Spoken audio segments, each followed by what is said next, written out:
ಎಲ್ಲರಿಗೂ SI ವೆಂಕಪ್ಪನವರು IC and geography YouTube ಚಾನಲ್ಗೆ ಸ್ವಾಗತ. ನಿನ್ನೆ ಕ್ಲಾಸ್ ಒಳಗೆ ನಾವು ಪ್ರಮುಖವಾಗಿ ಭೂಗೋಳಶಾಸ್ತ್ರ ವಿಷಯವನ್ನು ಓದುವ ವಿಧಾನದ ಬಗ್ಗೆ ಮಾಹಿತಿಯನ್ನು ನೀಡ್ತಾ ಬಂದಿದ್ದೆ. ಸೊ ಇವತ್ತಿನ ಈ ಕ್ಲಾಸ್ ಒಳಗೆ ಪ್ರಮುಖವಾಗಿ ಭೂಗೋಳಶಾಸ್ತ್ರದ ಪರಿಚಯ ಎನ್ನುವಂಥ ವಿಷಯದ ಮೇಲೆ ಮಾತನಾಡ್ತಾ ಬರೋದು.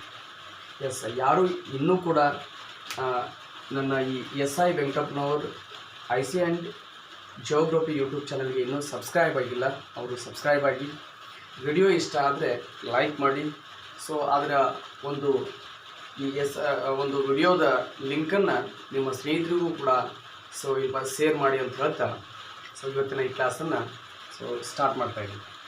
ಸೊ ಹಾಗಾದರೆ ಭೂಗೋಳಶಾಸ್ತ್ರ ಎಂಬ ಪರಿಚಯವನ್ನು ನೋಡ್ತಾ ಬಂದಾಗ ಸ್ಪರ್ಧಾತ್ಮಕ ಪರೀಕ್ಷೆಗಳಲ್ಲಿ, ಯಾವುದೇ ಒಂದು ಸ್ಪರ್ಧಾತ್ಮಕ ಪರೀಕ್ಷೆಗಳಲ್ಲಿ, ಒಂದು SDA ಆಗಿರ್ಬೋದು, FDA ಆಗಿರ್ಬೋದು, ಸೊ ಯಾವುದಾದ್ರೂ ಒಂದು PC ಆಗಿರ್ಬೋದು, PSI ಎಕ್ಸಾಮ್ ಆಗಿರ್ಬೋದು, ಮುಂತಾದ ಹಲವಾರು ಎಂಬ ಕಾಂಪಿಟೇಟಿವ್ ಎಕ್ಸಾಮ್ಗಳಲ್ಲಿ ಭಾಳಷ್ಟು ಪ್ರಶ್ನೆಗಳನ್ನು ಈ ಭೂಗೋಳಶಾಸ್ತ್ರದ ಪರಿಚಯ ಎನ್ನುವಂತಹ ವಿಷಯದ ಮೇಲೆ ಬರ್ತಾ ಇದ್ದಾವೆ.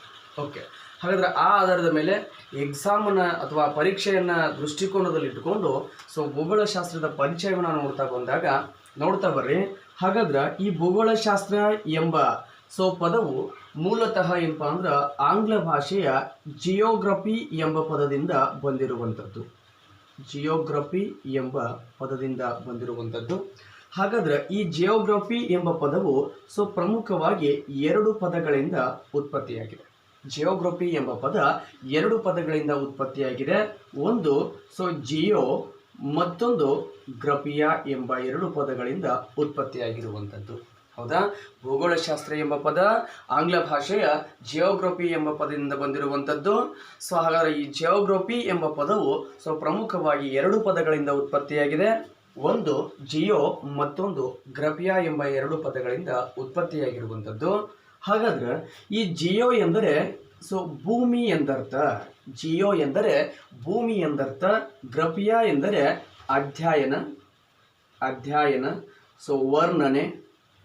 ವರ್ಣನೆ ಅಥವಾ ವಿವರಣೆ ಎಂಬ ಅರ್ಥವನ್ನು ಕೊಡ್ತಾ ಇದೆ. ಹಾಗಾದ್ರೆ ಈ ಜಿಯೋಗ್ರಫಿ ಎನ್ನುವಂತಹ ಪದದ ಅರ್ಥವೇ ಹೇಳ್ತಾ ಇದೆ.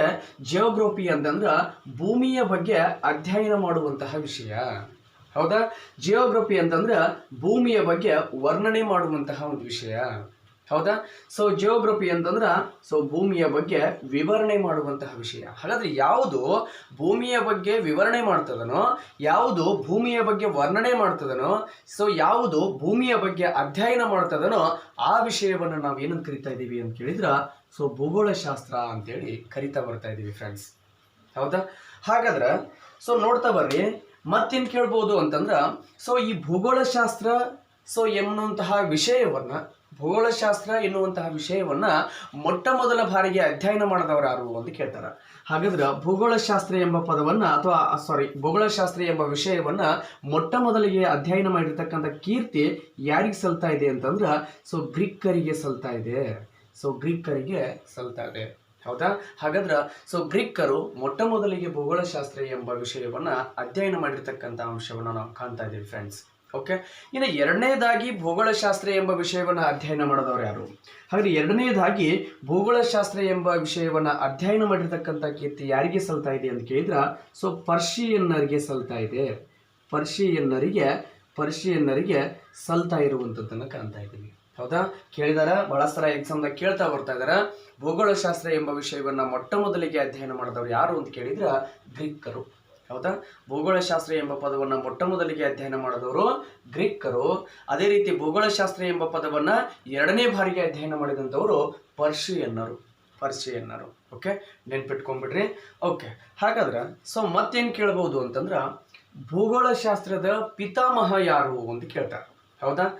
ಈಗಾಗಲೇ ಗೊತ್ತಿರುವಂಥದ್ದು, ಪ್ರತಿಯೊಂದು ವಿಷಯಕ್ಕೆ ತನ್ನದೇ ಆಗಿರ್ತಕ್ಕಂಥ ಪಿತಾಮಹರನ್ನು ಒಳಗೊಂಡಿರುವಂಥದ್ದನ್ನು ನಾವು ಕಾಣ್ತಾ ಇದ್ದೀವಿ. ಹೌದಾ? ಉದಾಹರಣೆಗೆ ಇತಿಹಾಸದ ಪಿತಾಮಹ ಅಂತೇಳಿ ಯಾರನ್ನು ಕರಿತೀವಿ ಅಂದ್ರೆ ಹೆರೋಡೋಟಸ್ ಅವರನ್ನು ಕರಿತಾ ಇದ್ದೀವಿ. ರಾಜ್ಯಶಾಸ್ತ್ರದ ಪಿತಾಮಹ ಅಂತೇಳಿ ಅರಿಸ್ಟಾಟಲ್ ಅವ್ರನ್ನ ಕರಿತಾ ಇದ್ದೀವಿ. ಸಮಾಜಶಾಸ್ತ್ರದ ಪಿತಾಮಹ ಯಾರು ಅಂತ ಕೇಳಿದ್ರೆ ಅಗಸ್ಟ್ ಕೌಂಟ್ ಅವರನ್ನು ಕರಿತಾ ಇದ್ದೀವಿ. ವಿಜ್ಞಾನದ ಪಿತಾಮಹ ಯಾರು ಅಂತ ಕೇಳಿದ್ರೆ ರೋಜರ್ ಬೆಕನ್ ರವರನ್ನು ಕರಿತಾ ಇದ್ದೀವಿ. ಅದೇ ರೀತಿ ಅರ್ಥಶಾಸ್ತ್ರದ ಪಿತಾಮಹ ಯಾರು ಅಂತ ಕೇಳಿದ್ರೆ ಆಡಮ್ ಸ್ಮಿತ್ ಅಂತ ಹೇಳ್ತೀವಿ. ಹೌದಾ? ಹಾಗಾದ್ರೆ ಹಲವಾರು ವಿಷಯಗಳನ್ನು ನೋಡಿದಾಗ ಪ್ರತಿಯೊಂದು ವಿಷಯಕ್ಕೂ ಕೂಡ ಏನಿರ್ತಾರೆ ಅಂತಂದ್ರೆ ತನ್ನದೇ ಆಗಿರ್ತಕ್ಕಂಥ ಪಿತಾಮಹರನ್ನು ಒಳಗೊಂಡಿರುವಂಥದ್ದನ್ನು ಕಾಣ್ತಾ ಇದ್ದೀವಿ. ಹಾಗಾದ್ರೆ ಅದೇ ರೀತಿ ನಮ್ಮ ಭಾರತದ ಅಥವಾ ಭೂಗೋಳಶಾಸ್ತ್ರದ ಭೂಗೋಳಶಾಸ್ತ್ರಕ್ಕೂ ಕೂಡ ತನ್ನದೇ ಆಗಿರ್ತಕ್ಕಂಥ ಪಿತಾಮಹರನ್ನು ಕಾಣ್ತಾ ಇದ್ದೀವಿ. ಹೌದಾ? ಪ್ರತಿಯೊಂದು ವಿಷಯದಲ್ಲಿ ಒಬ್ಬೊಬ್ಬರ ಪಿತಾಮಹರನ್ನ ನಾವು ನೋಡಿದ್ರೆ ನಮ್ಮ ಭೂಗೋಳಶಾಸ್ತ್ರಕ್ಕೆ ಸುಮಾರು 5 ಜನ ಪಿತಾಮಹರನ್ನ ಕಾಣ್ತಾ ಇದ್ದೀವಿ. 5 ಜನರ ಪಿತಾಮಹರನ್ನ ಕಾಣ್ತಾ ಇದ್ದೀವಿ. ಹಾಗಾದ್ರೆ ನೋಡ್ತಾ ಬರ್ರಿ. ಹಾಗಾದ್ರೆ ಮೊದಲನೇದಾಗಿ ಭೂಗೋಳಶಾಸ್ತ್ರದ ಪಿತಾಮಹ ಯಾರು ಅಂತ ಕೇಳ್ತಾರ. ಭೂಗೋಳಶಾಸ್ತ್ರದ ಪಿತಾಮಹ ಯಾರು ಅಂತ ಕೇಳ್ತಾರ. ಹಾಗಾದ್ರೆ ಭೂಗೋಳಶಾಸ್ತ್ರದ ಪಿತಾಮಹ ಯಾರು ಅಂತ ಕೇಳಿದ್ರ ಎರಾಟೋಸ್ಥೆನಿಸಿಸ್.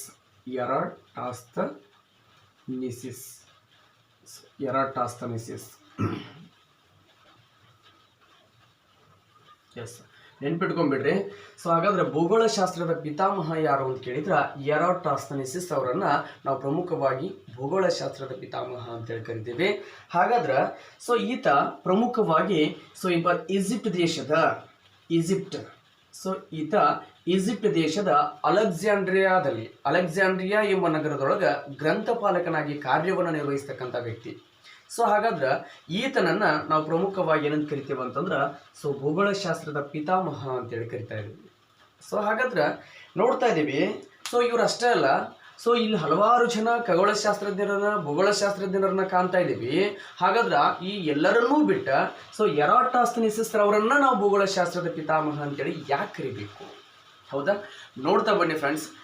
ಪ್ರಮುಖವಾಗಿ ನಾವು ಯಾವುದಾದ್ರೂ ಒಂದು ವಿಷಯಕ್ಕೆ ಏನಪ್ಪ ಪಿತಾಮಹರು ಅಂತೇಳಿ ಕರಿತೀವಿ ಅಂತಂದ್ರೆ ಆ ವಿಷಯದಲ್ಲಿ ಅವರ ಕೊಡುಗೆ ಅತ್ಯಂತ ಪ್ರಮುಖವಾಗಿರುವಂಥದ್ದು ಮತ್ತು ಅತ್ಯಂತ ಅಪಾರವಾಗಿರ್ತಕ್ಕಂಥ ಕೊಡುಗೆಗಳನ್ನು ಸಲ್ಲಿಸಿದರ ಆಧಾರದ ಮೇಲೆ ಆತನನ್ನು ನಾವು ಏನಂತ ಕರಿತೀವಿ ಅಂದ್ರೆ ಆ ಒಂದು ವಿಷಯದ ಪಿತಾಮಹ ಅಂತೇಳಿ ಕರಿತಾ ಬರ್ತೀವಿ.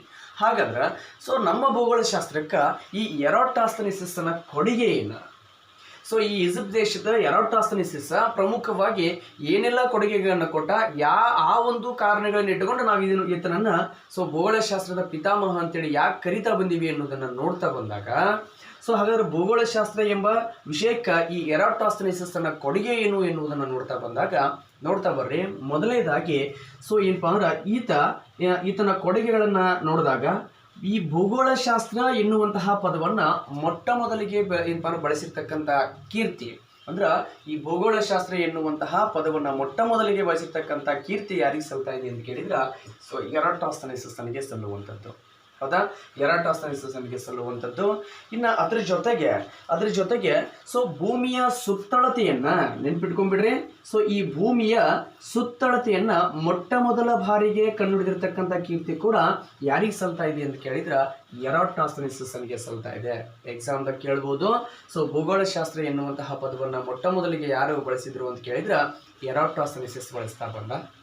ಇನ್ನು ಭೂಮಿಯ ಸುತ್ತಳತೆಯನ್ನ ಮೊಟ್ಟ ಮೊದಲ ಬಾರಿಗೆ ಕಂಡುಹಿಡಿದಿರ್ತಕ್ಕಂಥ ಕೀರ್ತಿ ಯಾರಿಗೆ ಸಲ್ತಾ ಇದೆ ಅಂತ ಕೇಳಿದ್ರ ಪ್ರಮುಖವಾಗಿ ಎರಾಟೋಸ್ಥೆನಿಸಿಸ್ ಅವರಿಗೆ.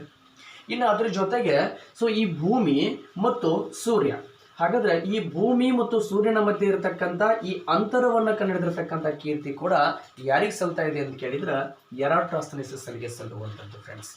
ಹೌದಾ? ಬಹಳಷ್ಟು ಏನಪ್ಪಾ ಅಂದ್ರೆ ಒಂದು ಕೊಡುಗೆಗಳನ್ನ ಈ ಎರಾಟೋಸ್ಥೆನಿಸಿಸ್ ಕೊಡುಗೆಗಳನ್ನ ಕಾಣ್ತಾ ಇದ್ದೀವಿ. ಭೂಗೋಳಶಾಸ್ತ್ರ ವಿಷಯಕ್ಕೆ ಇವನ ಕೊಡುಗೆ ಅತ್ಯಂತ ಅಪಾರವಾಗಿರ್ತಕ್ಕಂಥದ್ದು. ಹೌದಾ? ಈಗಾಗಲೇ ಹೇಳಿರುವ ಹಾಗೆ ಭೂಗೋಳಶಾಸ್ತ್ರ ಎನ್ನುವಂತಹ ಪದವನ್ನ ಮೊಟ್ಟ ಮೊದಲ ಬಾರಿಗೆ ಬಳಸಿದ. ಇನ್ನು ಅದ್ರ ಜೊತೆಗೆ ಪ್ರಮುಖವಾಗಿ ಈ ಭೂಮಿಯ ಸುತ್ತಳತೆಯನ್ನ ಮೊಟ್ಟ ಮೊದಲ ಬಾರಿಗೆ ಕಂಡುಹಿಡಿಯುವಂಥ ಕೆಲಸವನ್ನ ಮಾಡಿದ. ಈ ಭೂಮಿ ಮತ್ತು ಸೂರ್ಯನ ಮಧ್ಯೆ ಇರತಕ್ಕಂಥ ಅಂತರವನ್ನು ಕೂಡ ಕಂಡುಹಿಡಿಯುವಂತಹ ಕೆಲಸವನ್ನು ಮಾಡ್ತಾ ಬಂದ. ಇನ್ನು ಅದರ ಜೊತೆಗೆ ಈ ಭೂಮಿಯ ಮೇಲೆ ಎಳೆದಿರುವಂತಹ ಅಕ್ಷಾಂಶಗಳು ಮತ್ತು ರೇಖಾಂಶಗಳ ಪರಿಕಲ್ಪನೆಗಳನ್ನು ತಿಳಿಸಿಕೊಟ್ಟವನು ಕೂಡ ಯಾರು ಅಂತ ಕೇಳಿದ್ರ ಪ್ರಮುಖವಾಗಿ ಎರಾಟೋಸ್ಥೆನಿಸಿಸ್. ಹೌದಾ? ನೋಡ್ತಾ ಬರ್ರಿ ಫ್ರೆಂಡ್ಸ್. ಪ್ರಮುಖವಾಗಿ ಈ ಭೂಮಿಯ ಮೇಲೆ ಎಳೆದಿರುವಂತಹ ಕಾಲ್ಪನಿಕ ರೇಖೆಗಳಾಗಿರುವಂತಹ ಅಕ್ಷಾಂಶಗಳು ಮತ್ತು ರೇಖಾಂಶಗಳ ಪರಿಕಲ್ಪನೆಗಳನ್ನು ತಿಳಿಸಿಕೊಟ್ಟಿರ್ತಕ್ಕಂಥ ಕೀರ್ತಿ ಕೂಡ ಯಾರಿಗೆ ಸಲ್ತಾ ಇದೆ ಅಂತ ಕೇಳಿದ್ರ ಎರಾಟೋಸ್ಥೆನಿಸಿಸ್ ಅವನಿಗೆ ಸಲ್ಲುವಂಥದ್ದು. ಹೌದಾ? ಇನ್ನು ಅದ್ರ ಜೊತೆಗೆ ಈ ಅಕ್ಷಾಂಶ ರೇಖೆಗಳನ್ನು ಬಳಸಿ ಎರಡು ಸ್ಥಳಗಳ ಮಧ್ಯದಲ್ಲಿನ ಅಂತರವನ್ನು ಕಂಡುಹಿಡಿದಿರ್ತಕ್ಕಂಥ ಕೀರ್ತಿ ಕೂಡ ಯಾರಿಗೆ ಸಲ್ತಾ ಇದೆ ಅಂತ ಕೇಳಿದ್ರ ಅದು ಕೂಡ ಪ್ರಮುಖವಾಗಿ ಎರಾಟೋಸ್ಥೆನಿಸಿಸ್ ಅವನಿಗೆ ಸಲ್ಲುವಂಥದ್ದು. ಹೌದಾ? ಇನ್ನು ಅದ್ರ ಜೊತೆಗೆ ಪ್ರಮುಖವಾಗಿ ಈ ಭೂಮಿಯು ಗೋಳಾಕಾರವಾಗಿಲ್ಲ. ಭೂಮಿಯು ಗೋಳಾಕಾರವಾಗಿಲ್ಲ. ಸೊ ಏನಪ್ಪ ಉತ್ತರ ಮತ್ತು ದಕ್ಷಿಣ ಧ್ರುವಗಳಲ್ಲಿ ಚಪ್ಪಟೆಯಾಗಿದೆ ಎಂಬ ವೈಜ್ಞಾನಿಕ ಸತ್ಯವನ್ನು ಪ್ರಪಂಚಕ್ಕೆ ತಿಳಿಸಿಕೊಟ್ಟಿರ್ತಕ್ಕಂಥ ಕೀರ್ತಿ ಯಾರಿಗೆ ಸಲ್ತಾ ಇದೆ ಅಂತ ಕೇಳಿದ್ರೆ ಸೊ ಪ್ರಮುಖವಾಗಿ ಎರಾಟೋಸ್ತೆನಿಸಸ್ಗೆ ಸಲ್ಲುವಂಥದ್ದು. ಎರಾಟೋಸ್ತೆನಿಸಸ್ಗೆ ಸಲ್ಲುವಂಥದ್ದು ಬಹಳ ಇಂಪಾರ್ಟೆಂಟ, ನೋಡ್ತಾ ಬರ್ರಿ. ಸೊ ಪ್ರಮುಖವಾಗಿ ಸೊ ಏನಪ್ಪ ಎರಾಟೋಸ್ತೆನಿಸಸ್ನ ಕೊಡುಗೆಗಳನ್ನು ನೋಡಿದಾಗ ಸೊ ಭೂಗೋಳಶಾಸ್ತ್ರ ಎನ್ನುವಂತಹ ಪದವನ್ನು ಮೊಟ್ಟ ಮೊದಲ ಬಾರಿಗೆ ಹೇಳಿರ್ತಕ್ಕಂಥ ಅಥವಾ ಮೊಟ್ಟ ಮೊದಲಿಗೆ ಬಳಸಿರ್ತಕ್ಕಂಥ ಕೀರ್ತಿ ಸಲ್ಲುವಂಥದ್ದು. ಅದರ ಜೊತೆಗೆ ಭೂಮಿಯ ಸುತ್ತಳತೆಯನ್ನು ಮೊಟ್ಟ ಮೊದಲ ಬಾರಿಗೆ ಕಂಡುಹಿಡಿದ, ಭೂಮಿ ಮತ್ತು ಸೂರ್ಯನ ಮಧ್ಯೆ ಇರತಕ್ಕಂಥ ಅಂತರವನ್ನು ಮೊಟ್ಟ ಮೊದಲ ಬಾರಿಗೆ ಕಂಡುಹಿಡಿದಿರ್ತಕ್ಕಂಥ ಕೀರ್ತಿ ಸಲ್ತಾ ಇದೆ. ಇನ್ನು ಭೂಮಿಯ ಮೇಲೆ ಎಳೆದಿರುವಂತಹ ಕಾಲ್ಪನಿಕ ರೇಖೆಗಳಾಗಿರುವಂತಹ ಅಕ್ಷಾಂಶ ಮತ್ತು ರೇಖಾಂಶಗಳ ಪರಿಕಲ್ಪನೆಯನ್ನು ತಿಳಿಸಿಕೊಟ್ಟವನು ಕೂಡ ಯಾರು ಅಂತ ಕೇಳಿದ್ರೆ ಸೊ ಪ್ರಮುಖವಾಗಿ ಎರಾಟೋಸ್ತೆನಿಸಿಸ್. ಇನ್ನು ಅಕ್ಷಾಂಶ ರೇಖೆಗಳನ್ನು ಬಳಸಿ ಎರಡು ಸ್ಥಳಗಳ ಮಧ್ಯದಲ್ಲಿನ ಅಂತರವನ್ನು ಕಂಡುಹಿಡಿದಿರ್ತಕ್ಕಂಥ ಕೀರ್ತಿ ಕೂಡ ಯಾರಿಗೆ ಸಲ್ತಾ ಇದೆ ಅಂತ ಕೇಳಿದ್ರೆ ಎರಾಟೋಸ್ತೆನಿಸಸ್ಗೆ ಸಲ್ಲುವಂಥದ್ದು. ಇನ್ನು ಅದರ ಜೊತೆಗೆ ನಮ್ಮ ಭೂಮಿ ಸೊ ಏನಪ್ಪ ಅಂದ್ರೆ ಗೋಳಾಕಾರವಾಗಿಲ್ಲ, ಅದು ಚಪ್ಪಟೆಯಾಗಿದೆ, ಉತ್ತರ ಮತ್ತು ದಕ್ಷಿಣ ಧ್ರುವಗಳಲ್ಲಿ ಚಪ್ಪಟೆಯಾಗಿದೆ ಎಂಬ ವೈಜ್ಞಾನಿಕ ಸತ್ಯವನ್ನು ಪ್ರಪಂಚಕ್ಕೆ ತಿಳಿಸಿಕೊಟ್ಟಿರ್ತಕ್ಕಂಥ ಕೀರ್ತಿ ಕೂಡ ಯಾರಿಗೆ ಸಲ್ತಾ ಇದೆ ಅಂತ ಕೇಳಿದ್ರೆ ಎರಾಟೋಸ್ತೆನಿಸಸ್ಗೆ ಸಲ್ಲುವಂಥದ್ದು. ಹೌದಾ? ಇನ್ನು ಅದರ ಜೊತೆಗೆ ಪ್ರಪಂಚದ ನಕ್ಷೆಯನ್ನು ಮೊಟ್ಟ ಮೊದಲ ಬಾರಿಗೆ ಬಿಡಿಸಿರ್ತಕ್ಕಂಥ ಕೀರ್ತಿ ಯಾರಿಗೆ ಸಲ್ತಾ ಇದೆ ಅಂತ ಕೇಳಿದ್ರೆ ಪ್ರಮುಖವಾಗಿ ಎರಾಟೋಸ್ತೆನಿಸಸ್ಗೆ ಸಲ್ಲುವಂಥದ್ದು. ಹೌದಾ? ಹಾಗಾದ್ರೆ ಭಾಳ ಸರ ಎಕ್ಸಾಮ್ಗೆ ಈತನ ಕೊಡುಗೆಗಳನ್ನು ಆಧರಿಸಿ ಹಲವಾರು ಪ್ರಶ್ನೆಗಳನ್ನು ಮಾಡ್ತಾ ಬಂದಿದ್ದಾರೆ. ಹಾಗಾದರೆ ಒಂದು PCಯಿಂದ ಹಿಡ್ಕೊಂಡು ಸೊ ಒಂದು ಹಲವಾರು ಸೊ ಒಂದು PS ಆಗಿರ್ಬೋದು, ಸೊ ಹಲವಾರು KS ಆಗಿರ್ಬೋದು, FD ಆಗಿರ್ಬೋದು, SD ಆಗಿರ್ಬೋದು ಮುಂತಾದ ಸ್ಪರ್ಧಾತ್ಮಕ ಪರೀಕ್ಷೆಗಳಲ್ಲಿ ಸೊ ಈ ಮಾಹಿತಿಯನ್ನು ಕೇಳ್ತಾ ಬಂದಿದ್ದಾರೆ. ಹೌದಾ? ಹಾಗಾದ್ರೆ ಈಗಾಗಲೇ ಹೇಳಿದೆ ನಾನು ಭೂಗೋಳಶಾಸ್ತ್ರಕ್ಕೆ 5 ಜನ ಪಿತಾಮಹರಿದಾರು ಅಂತ ಹೇಳಿದೆ.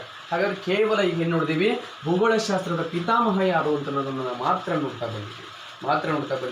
ಇನ್ನು ನಂತರ ಬರುವಂಥದ್ದು ಸೊ ಆಧುನಿಕ ಭೂಗೋಳಶಾಸ್ತ್ರದ ಪಿತಾಮಹ ಯಾರು ಅಂತ ಕೇಳ್ತಾರೆ.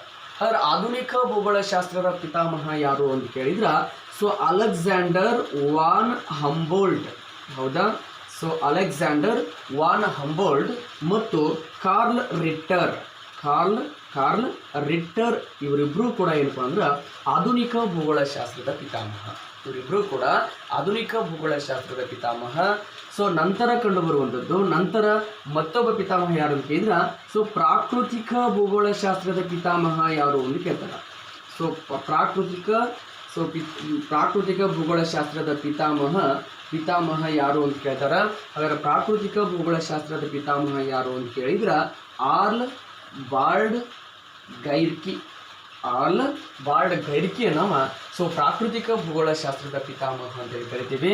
ಇನ್ನು ನಂತರ ರಾಜಕೀಯ ಭೂಗೋಳಶಾಸ್ತ್ರದ ಪಿತಾಮಹ ಯಾರು ಅಂತ ಕೇಳ್ತಾರೆ.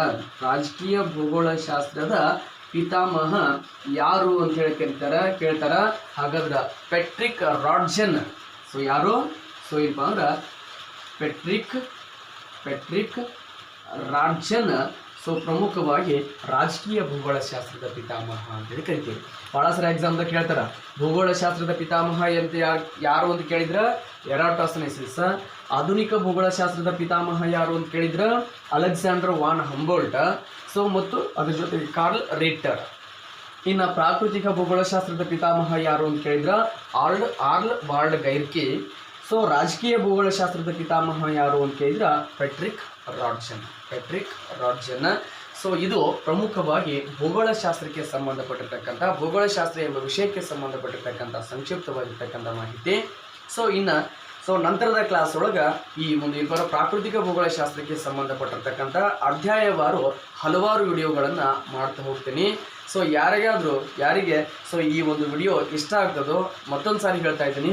So SI ವೆಂಕಟಪ್ಪನವ್ರ IC and geography YouTube ಚಾನಲ್ಗೆ ಸಬ್ಸ್ಕ್ರೈಬ್ ಆಗಿ ನಾನು ಹಾಕುವಂತಹ ಪ್ರತಿಯೊಂದು ವಿಡಿಯೋಗಳ ನೋಟಿಫಿಕೇಷನ್ನ ಪಡ್ಕೊಂಡು ಸೊ ಯಾರು ಈಗಾಗಲೇ PSI ಮತ್ತು ಹಲವಾರು ಸ್ಪರ್ಧಾತ್ಮಕ ಪರೀಕ್ಷೆಗಳಿಗೆ ರೆಡಿ ಆಗ್ತಾ ಇದ್ದೀರೋ ಸೊ ಈ ವಿಡಿಯೋಗಳ ಉಪಯೋಗವನ್ನು ಮಾಡಿಕೊಂಡು ಸೊ ನಂತರ ಬರುವಂಥ ಹಲವಾರು ಕಾಂಪಿಟೇಟಿವ್ ಎಕ್ಸಾಮ್ಗಳಲ್ಲಿ ಉತ್ತಮವಾಗಿರ್ತಕ್ಕಂಥ ಅಂಕಗಳನ್ನು ತೆಗೆಯುವಂಥ ಪ್ರಯತ್ನವನ್ನು ಮಾಡ್ತಾ ಬರ್ರಿ. ಸೊ ಯಾರಿಗೆ ಈ ವಿಡಿಯೋ ಮತ್ತೊಮ್ಮೆ ಸೊ ಇದರಿಂದ ಇಷ್ಟ ಆಗಿದ್ರೆ ಸಬ್ಸ್ಕ್ರೈಬ್ ಆಗಿರಿ. ಸೊ ಈ ವಿಡಿಯೋನ ಆದಷ್ಟು ಜನರಿಗೆ ನಿಮ್ಮ ಫ್ರೆಂಡ್ಸ್ಗೆ ಶೇರ್ ಮಾಡಿರಿ ಎನ್ನುವಂಥ ಮಾತನ್ನು ಹೇಳ್ತಾ ಈ ಕ್ಲಾಸನ್ನು ಮುಗಿಸ್ತಾ ಇದ್ದೇವೆ. Thank you.